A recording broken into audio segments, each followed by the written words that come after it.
दोन्ही राष्ट्रवादी एकत्रित येण्याच्या संदर्भात काही हालचाली सुरू आहे का? कारण की अंकुश काकडे आता म्हणतात की पुण्यात दोन्ही राष्ट्रवादी एकत्रित येणार नाही. राष्ट्रवादी शरदचंद्र पवार पक्ष हा महाविकास आघाडीच्या घटक पक्षांसोबत निवडणूक लढणार. आता अंकुश काकड्यांनी काय बोललं त्याच्यावरती मी कशाला प्रतिक्रिया देऊ? मला काय कारण नाही, माझे प्रवक्ते प्रतिक्रिया देतील.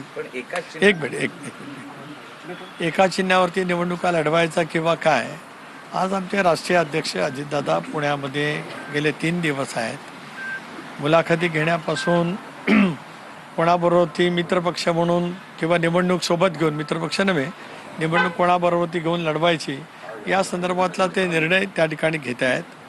गेल्या अनेक वर्षामध्ये पुणे पिंपरी चिंचवडच्या सगळ्या निवडणुकीमध्ये राष्ट्रवादी काँग्रेस पक्ष एकत्रित असताना एक हाती निवडणूक जिंकण्यामध्ये अजितदादांचा सिंहाचा वाटा आहे. त्याच्यामुळे त्यांना पुणा पिंपरी चिंचवडच्या प्रत्येक प्रभागाची, तिथल्या प्रत्येक उमेदवारांची पूर्णपणाचा माहिती असलेले ते नेते आहेत. स्वाभाविकपणाने आता कोणाबरोबर काय करावं, निवडणुका कशा लढवाव्यात त्याचा निर्णय त्या ठिकाणी ते घेतील. आता निवडणूक आणि एकत्रित येणं किंवा आपण काय म्हणालात मर्जर, काय काय आपण शब्द वापरला, एकत्र येण्यासंदर्भात किंवा मर्ज करून आता त्याचा काय संबंध येतो इथे? आता ज्या वेळेला एखादी निवडणूक लढली जात असते, आता आपण पाहिलं की मुंबईमध्ये काल जयंतराव पाटील उद्धवजींना भेटायला गेले.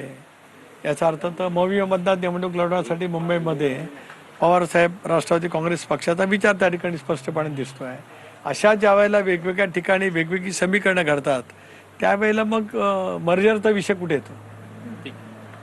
नाही